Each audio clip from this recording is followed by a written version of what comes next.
What would you do if an 11-year-old boy, wearing duct-taped shoes, stood outside a hospital and said, "I can help your daughter walk again"?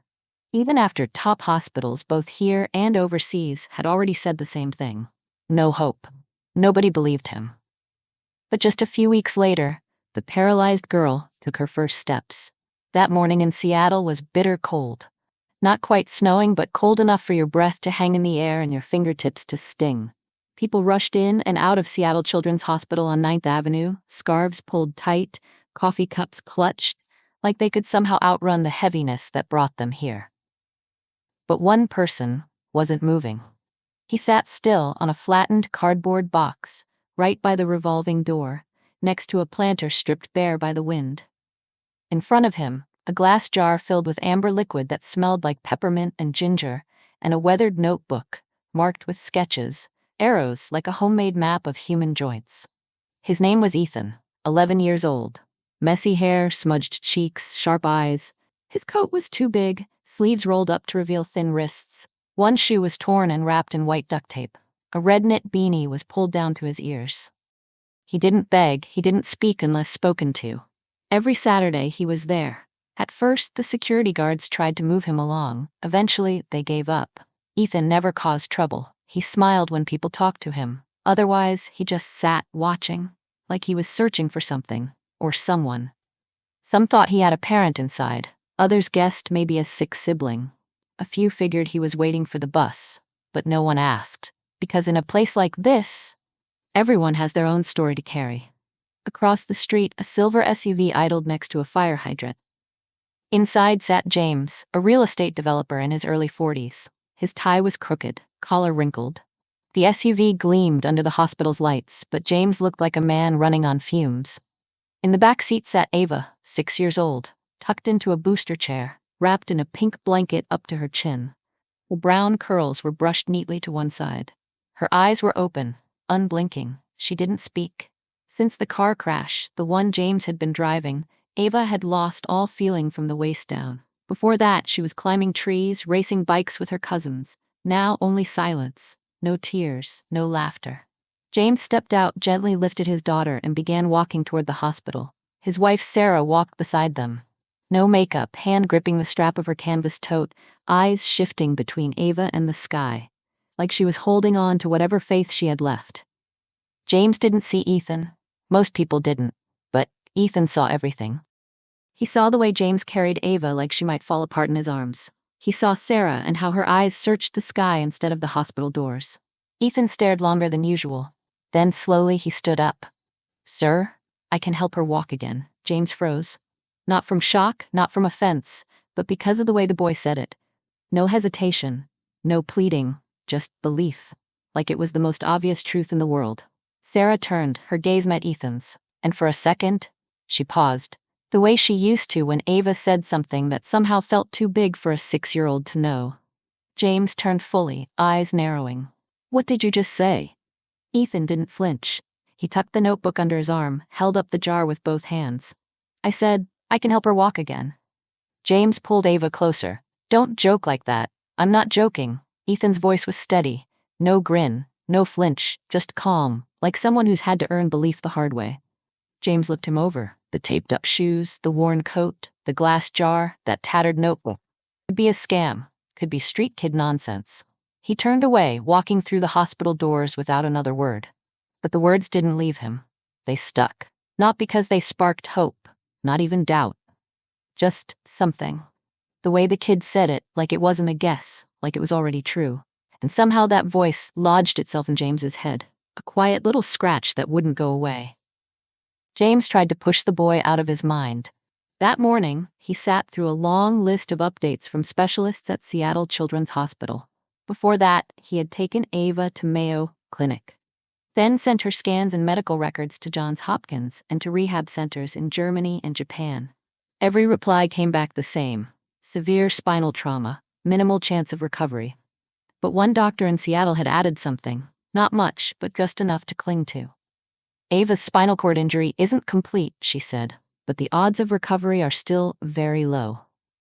James didn't say much, just nodded, thanked them, and quietly walked his daughter out of the building. Still, The boy's words from yesterday kept echoing in his head. Quiet but persistent, like a voice dropped into a deep well. I can help her walk again. The afternoon light was fading. James carried Ava in his arms. She felt too light for a 6-year-old. Like air wrapped in fabric. He walked quickly toward the car. But Sarah hung back. Her eyes drifted to the hospital's front steps, where the boy was still sitting. Same cardboard square, same notebook, same little jar that smelled faintly of mint and ginger. He didn't look at them, but somehow it felt like he knew they were looking. That night, after putting Ava to bed, Sarah brought 2 glasses of water into the office. James sat in front of his laptop, surrounded by open emails, notes from doctors, insurance forms, and a long list of treatment centers. She set a glass on the table, spoke gently. Hey, that boy at the hospital. James didn't look up. I know what you're going to say. It's just the way he looked at me, the way he spoke, like he actually believed it. James sighed, closing the folder in front of him. Sarah, he's a kid, no credentials, no address, no one to vouch for him. We've already been to the best places in the country. We can't pin our hopes on some sidewalk miracle. Sarah didn't argue, she just nodded. I understand. The room fell silent. James turned back to his screen. Sarah walked out without another word. The next morning, Sarah told James she wanted to swing by the hospital, pick up a few things for Ava. He nodded, didn't ask. She went alone. Down the long corridor, through the glass doors, her eyes scanned the steps, and there he was, still there. Ethan.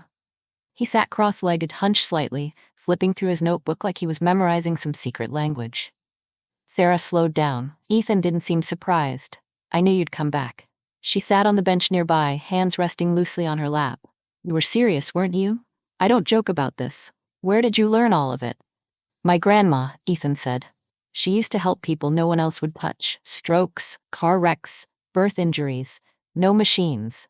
Just her hands, her herbal rubs, and everything she passed down to me. Sarah nodded. Her eyes weren't searching for proof anymore. She just watched him. Like she was reading something deeper than words. How long will it take? She asked. No one knows, Ethan said. Some people feel their toes in a few weeks. Others take months to sense their thighs again. But if you do it every morning, every evening, the body starts to remember. She looked at him. Alone, no phone, no parents, no one standing behind him. But something in his eyes made you want to believe. Are you free in the mornings? Ethan nodded. Every morning. Sarah stood up. Tomorrow. Green Lake Park, he nodded. No smile, no thank you, just a nod, like this was always how the story was meant to go. It felt like hope, but the kind that made your chest tighten. Sarah told James she was taking Ava for a walk around Green Lake, just like always.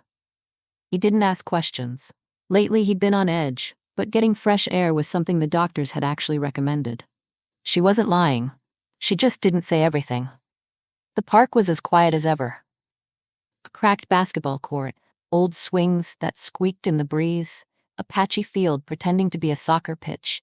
Most people passed by without ever glancing twice. But Ethan had been there since early morning.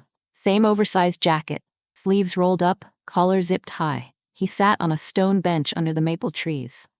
His notebook was tucked inside a faded canvas bag by his feet. Beside him, a folded towel, an old cloth pouch, and a small jar of homemade balm, sealed with a strip of cotton twine.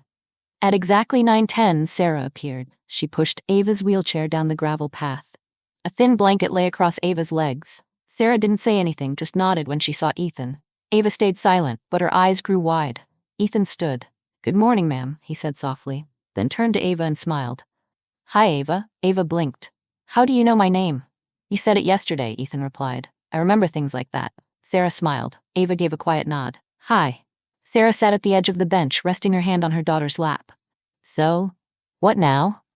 Magic carpet? Ethan shook his head. No, ma'am. Just the basics. He opened the canvas bag and pulled out a few items. A pair of thick socks, an old tennis ball, a dark amber jar of herbal cream, and a small rice pouch wrapped in fabric, still warm. Sarah frowned. What's all this? Stuff my grandma used, Ethan said. Warm rice loosens muscles. The ball's for pressure points. He held up the jar. This helps with swelling, gets blood moving. Then, as if remembering something, he added calmly, she came from a highland tribal community. Learned healing from village elders. People without degrees, but who knew the body like they knew the earth. She used to say, if you listen close enough, the body will show you how to help it. He turned to Ava. Can I work on your legs a bit? I'll go easy. If anything feels weird, just say stop, okay? Ava looked at her mom. Sarah nodded. Try it, honey. We'll stop if it's too much. Ethan knelt beside the chair, gently pulled back the blanket and placed the warm rice pouch across her thighs. Ava flinched slightly. Too hot? She shook her head.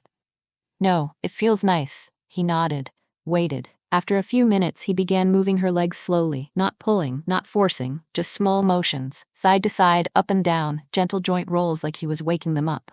Sarah watched closely. Her shoulders were tense, ready to react if anything went wrong.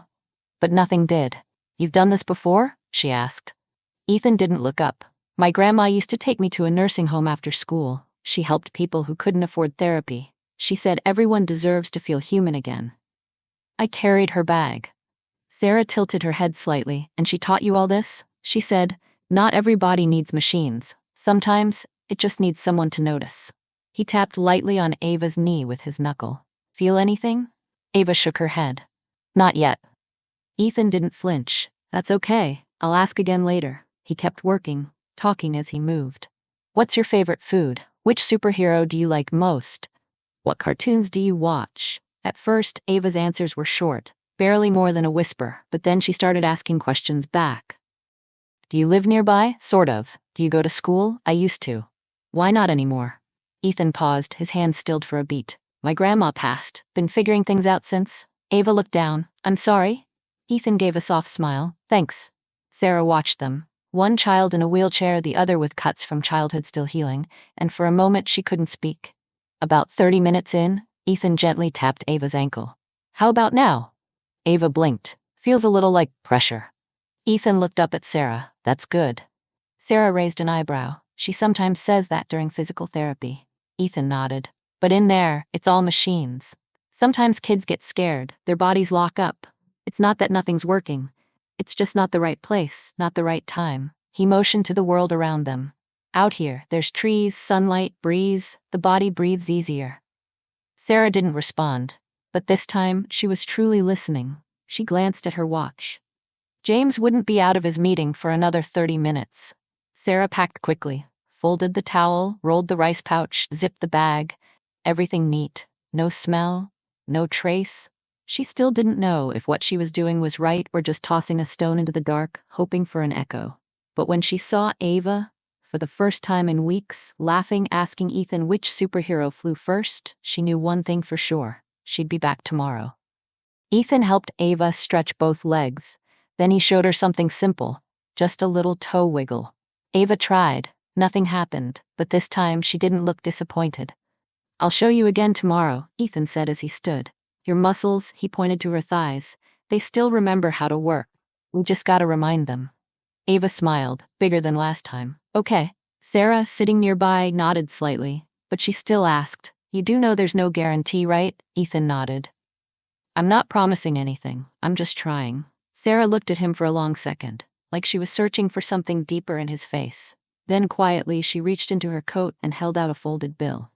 Ethan stepped back. No, ma'am, I'm not doing this for money. Sarah blinked. Then why are you helping? Ethan shrugged because she smiled. Sarah turned. Ava was still smiling, softly, but it was real, and Sarah couldn't understand how a child with nothing, no family, no home, could give so much to someone he just met. That night, Sarah tried something small.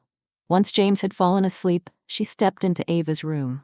The little girl was curled on her side, blanket tucked under her chin, brows slightly furrowed from strain. Sarah pulled out the jar Ethan gave her that morning. The scent of mint, ginger, and dried orange peel rose gently. She rubbed it gently on Ava's calves, her hands moving exactly the way Ethan showed her. Ava didn't wake, but her forehead relaxed, her breathing slowed. The next morning, Sarah asked, How did you sleep, honey? Ava nodded. Better than the last few nights. Sarah didn't say anything else. She knew exactly why. The next Sunday was warmer, but Ethan still wore the same old jacket, not because it was cold, but because it was the one his grandma gave him. Healers need something to remind them why they care, she once told him. Ethan got to Green Lake early. By 11:45, the towel was laid out, supplies in place, a bottle of water set beside it. Kids were shooting hoops nearby. A dog barked somewhere in the distance. Just before noon, Sarah rolled Ava into the park. This time, Ava was already smiling before she even saw Ethan wave. "Hi, Ava," Ethan said. "Hi." Her voice was bright, brown curls bouncing in the sunlight. Sarah still looked tired, but less weighed down than before. She nodded instead of speaking. Ethan got to work. Same warm rice pack, same mint ginger salve. But something was different today. Ava was trying on her own. "Can you press your heel down?" Ethan asked gently. Ava closed her eyes, concentrated. "Nothing. That's okay," Ethan said. "Sometimes the brain just needs more time to find the path. It's like pushing through a crowd. Takes a few tries to get through." Sarah stood behind Ava, arms crossed, but this time, just to keep warm. Not as a wall. A few minutes later, she asked suddenly, "Why are you doing all this?" Ethan looked up. "Because I remember how it felt when my grandma helped people. She made them feel like they still mattered. I want to do that too." Sarah nodded slowly. "You ever think about doing something else?" "Sometimes," Ethan said. "But this feels right." They both turned to Ava. Her toes were moving, barely. But they were. Sarah didn't say anything. For the first time, she just watched. A few days later, Ava started getting moody again. Not from pain, but from frustration. That Sunday morning, she didn't even greet Ethan. When he asked what was wrong, she crossed her arms and scowled. "I tried moving my legs this morning and nothing happened. I'm never going to walk again." Ethan sat down beside her. He didn't rush. "You know, my grandma once helped a man walk after 10 years in a wheelchair?" Ava turned her head slightly. Ethan continued, calm and steady. "They said he'd be bedridden forever, but my grandma showed up every day. Used her salve, pressed the points, stretched his muscles. 3 months, nothing. 4th month his toe moved. A year later he walked again. Not fast, not perfect, but he stood on his own." Ava stayed quiet. "You're allowed to be tired," Ethan said. "I was tired too, but if you stop now, your legs won't get any more signals." Sarah walked over and placed a hand on her daughter's shoulder. "Ethan's doing what his grandma did, Ava. Alone. Patient. He's not giving up, and you can't either." Ava didn't answer. Her face softened. Her arms dropped to her sides. James was driving back from the office. He'd forgotten a file. On the way home, he passed Green Lake. Out of habit, he slowed down. Sarah often said she took Ava there for fresh air. But today something made him stop. Across the water, under a canopy of maple trees, he saw them. Ava, Sarah, and the boy. Ava was in her wheelchair, legs bare. The boy, Ethan, if he remembered the name right, was rubbing something onto her thighs, a dark-colored salve. Even from this distance, James could smell the faint mint in the air. Ethan moved with care. No rush, no hesitation, just quiet focus. After applying the salve, he rotated Ava's legs gently, joint by joint, no machines, no doctors. James tightened his grip on the steering wheel. He wasn't sure what to think, but then it happened. Ava's leg moved, just a little, but unmistakably. He didn't remember getting out of the car. By the time he realized it, he was already kneeling beside them. "How long have you been keeping this from me?" James's voice came out low, not angry, not accusatory, just stunned. Before Sarah could answer, Ava looked up. "Dad, I moved my leg." James froze, his eyes watered. Then, without thinking, he pulled both Ava and Sarah into his arms. "I was wrong," he whispered. "I was so stubborn. Ethan, thank you." Ethan didn't stand, didn't make a speech, just smiled from where he sat on the grass. He opened the jar of salve, held it out. "My grandma made this. Mint calms. Ginger and citrus help blood flow. Massage triggers nerves. Do it every day, and the body will remember." James looked at the boy. Really looked. No degree, no backing, no parents. But somehow, he had done what specialists around the world couldn't. That night, James stood alone on the balcony. The lake shimmered in the moonlight. Inside, Ava's voice echoed from the living room. "And then my leg moved. Like this." For the first time in months, the house didn't feel like a hospital. James gripped the railing, but something inside him let go. Not guilt, not fear, just relief. The next morning, James came back to Green Lake. This time, not in his car. He carried a fold-up chair, a mat, and a paper bag. When he reached Ethan, he set the bag down gently. "Chicken sandwich. Eat before you start." That was all he said. "You ready, Ava?" Ethan asked. She grinned. "Today I'm doing both legs." They started, same as always.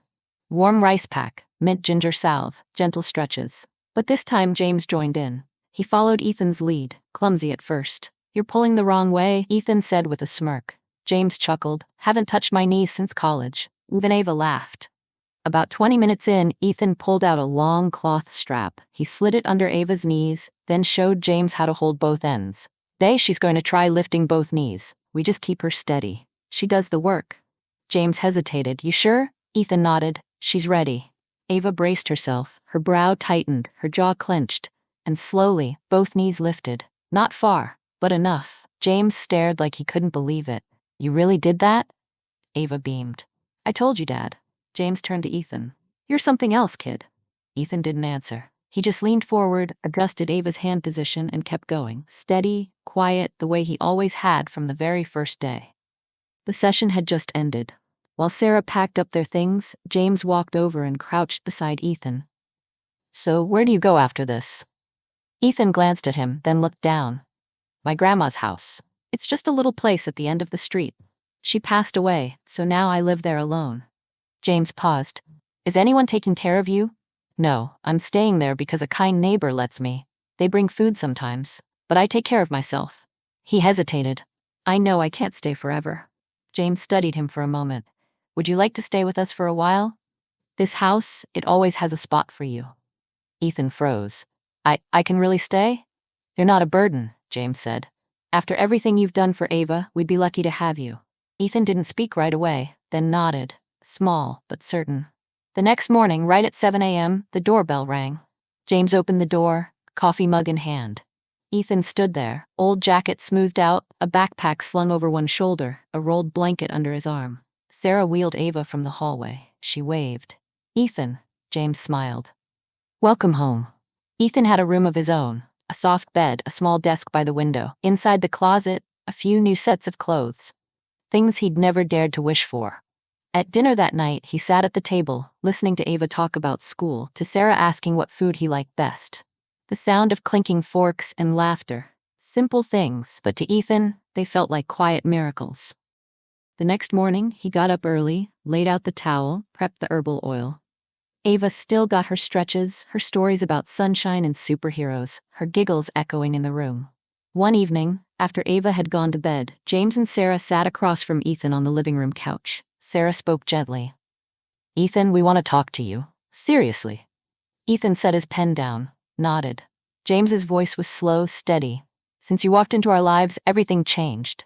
Not just because of Ava, but because of you. You brought something real into this home. Sarah continued. You made this house feel alive again. And we believe you belong here. James looked Ethan in the eyes. We'd like to adopt you, but only if you want that too.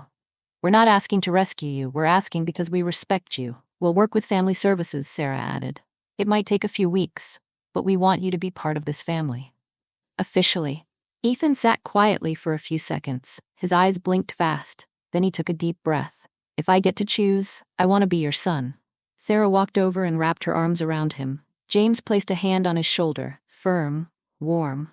Tomorrow, he said, we'll make it official. And they really did it. The very next morning, the three of them walked into family services, filled out the forms, signed the first set of papers. They smiled like they'd been a family forever. Only this time, they were making it official. On the way home, James stopped at a school supply store. Ethan picked out a navy blue backpack, the kind with padded straps and extra side pockets. Then a few notebooks, a pack of pencils, and a brand new pair of sneakers. This is my first time having 2 pairs of shoes, Ethan whispered, slightly shy. One for school, one for running. James gave his shoulder a light squeeze. From now on, you say I, not I mean ciao, and you can run in any direction you want. Ethan blushed. Okay, Dad. 1 week later, James brought Ethan to Seattle Children's Hospital with the jar of herbal oil. The doctor examined it carefully, smelled it, felt the texture, watched Ethan demonstrate his massage technique. It's not a substitute for modern medicine, he said, but it's clearly effective. When used properly, it can accelerate recovery. James nodded. He wants to study this for real, make it his profession. The doctor smiled. This kid's got skills and a heart to match. One Sunday morning, while Ethan was helping Ava stretch at Green Lake, a physical therapy student walked by. She filmed a short clip, then posted it online with the hashtag #GreenLakeMiracle. Within 24 hours, the video had thousands of shares. Across social media, people began whispering about the boy with the healing hands. The next weekend, when the Harper family arrived at the park, two people were already waiting: a young boy with a walker and an elderly woman recovering from a stroke. James turned to Ethan. "You don't have to do this if you're not ready." Ethan tightened the strap on his bag. "I want to." He spent time with both. Taught them how to warm up the rice pack, how to ease tight muscles, how to speak gently, without pity. "You're not broken," he told the woman. "Your body's just learning an old rhythm again." Ava sat nearby, watching quietly. Not jealous, not sad, just smiling. On the drive home, she whispered, "I like watching Ethan help people." James caught her eyes in the rearview mirror. "Because when he does, I feel like I'm helping too." That night, James stepped into Ethan's room. He was sitting at his desk, leaning over a school admission form. Top, he'd just written his name, Ethan Harper. Below it, in blue ink, goal: help others stand back up. And next to that, a messy little sketch, one hand reaching down, the other being pulled out of the dark. A week before it happened, Sarah quietly created a Facebook group, Green Lake Movement, a journey of hope. She posted the herbal formula Ethan used, his techniques for warming, stretching, massaging, and short clips showing Ava's tiny victories. One video, capturing the exact moment Ava lifted her knees on her own, started spreading fast online. It carried the hashtag Green Lake Miracle. That Sunday, a local reporter showed up at Green Lake Park, middle-aged, camera around her neck, notebook in hand. Her eyes were curious, but cautious. James pulled Ethan aside. "You okay with this?" Ethan glanced at the scattered picnic blankets, kids rotating their shoulders in sync, Ava giggling with a little girl using a walker. He nodded. "As long as it's not about me. Just tell them what we're doing for them." The article landed on page 2 of the Seattle Daily Sun. Big bold headline: 11-year-old sparks hope in a city park. Ethan's name wasn't in it, just the way he asked. But people still found out. And they kept coming. A geriatric doctor offered to mentor him. A nonprofit wanted to donate supplies. An education center proposed free Wednesday night biology classes. Ethan kept showing up on time. Unrolled the towel the same way. Set the jar of herbal oil beside the canvas bag. Checked Ava's legs first before anyone else. He didn't care to be known. He just wanted them to keep going. 9 Sundays passed. 9 times the towels touched the grass. 9 times toes twitched. 9 times strangers held hands like they'd known each other forever. But this Sunday felt different. The air was warmer. The breeze felt like a whisper against the skin. Ava didn't joke in the car like usual. She was quiet, eyes focused, like she was preparing for something big. When they arrived, a soft crowd had already gathered around the old oak. No banners, no fanfare. Just people with hope, waiting for something quiet to happen. Sarah stood quietly among the mothers, arms wrapped around a folded blanket. James wheeled Ava toward the center. Ethan followed behind, his canvas bag heavier than usual. He'd brought resistance bands and a homemade balance bar. He didn't say a word. Just laid down the towel, unzipped the bag, looked at Ava. "You ready?" Ava nodded. No smile. Just a fire in her eyes that hadn't been there before. Ethan knelt down, his hand resting lightly on her knees. "Remember? I told you, one day you'd run around this lake." Ava took a deep breath. James slid his hand beneath her arms. Ethan adjusted her feet. 3, 2, 1. Ava stood, not lifted, not held up. She stood. Her legs shook, her arms trembled, but they were hers. And she stood. No one cheered, not yet. A mother squeezed her husband's hand. A child dropped their cookie mid-bite. Ava opened her eyes, whispering, "I'm really standing." Ethan nodded, whispering back, "You are. All on your own." James looked like he forgot how to breathe, but he let go. And Ava stayed standing, 1 step, then 2, then a third, shaky, tiny, brave, and she collapsed into her father's arms. He caught her, half laughing, half crying. "You did it. You really did it." Ava looked over his shoulder at Ethan. "You said I would." Ethan gave a small smile. "I said we'd try, and you never quit." That afternoon, no one left the park early. People stayed, they talked, they hugged. Some closed their eyes to pray. One kid drew Ava with sidewalk chalk on the pavement. Ethan sat quietly on the old bench. He didn't need to say anything. The whole park was already speaking for him. He never said much. And maybe he didn't need to. That night, after Ava had gone to bed, James stood in the kitchen, drying dishes under soft yellow light. Ethan poured cereal into a bowl, his movements slow, steady. The whole house felt still, warm in a way it hadn't in years. "You know," James said, his voice a little rough, "you changed everything." Ethan didn't look up. "I know." James stepped closer, rested a hand on his shoulder. Today, Ava walked. Not because of doctors, not because of machines, not because of some miracle drug. Because of you. A kid who just kept showing up, again and again, even when no one asked. Ethan nodded. If it were Grandma, she would have done the same. James paused, his throat catching. "I wish she could have seen this." Ethan smiled softly. "She did. I believe she saw everything." James blinked, his eyes a little red. "Son, I think you're going to change a lot of lives." Ethan finally looked up. "I already started, Dad." Years later, Green Lake wasn't just a place to walk your dog or watch the leaves fall anymore. The south end, where a towel used to be laid across the grass, stood a small therapy center. Green Lake Recovery, Community Healing Center. The sign was wooden, hand-painted. Below it, a single line read, "Founded by Dr. Ethan Harper." Inside, there were no fancy machines, just resistance bands, folded towels, warm rice packs, and bundles of dried herbs hanging by the windows. And laughter, filling every hallway. Ethan was a doctor now, top of his class at the University of Washington. But he didn't talk much about that. He preferred to tell stories about his first patients, the early days when he rubbed herbal oil into Ava's knees under that old oak tree. One day, a local news crew showed up. The reporter asked, "What makes you believe that herbs and kindness can change someone's life?" Ethan smiled, looking straight into the camera. "My grandma once told me, the strongest medicine doesn't come in a bottle. It comes from the hands that apply it, patience behind it, and the eyes that don't judge. The human body," he said, "never forgets how to come home. My job is just to help it find the way back."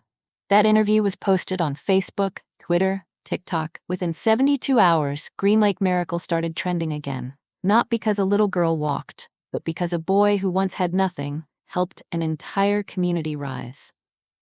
If this story moved you, don't keep it to yourself.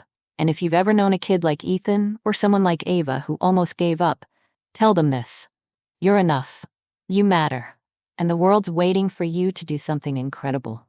If you've stayed with us until the very end, maybe there's a small Ethan inside you too. Someone who believes in kindness, even when no one else believes in them. Tell us what part of this story hit you the hardest. Have you ever met someone like Ethan? What would you say to someone who needs hope right now? And if you believe the world needs more healing stories like this, share this video with a friend, with your family, or with anyone who needs to feel seen. Don't forget to subscribe and turn on the bell, because the next story we tell might be exactly the one you've been waiting for.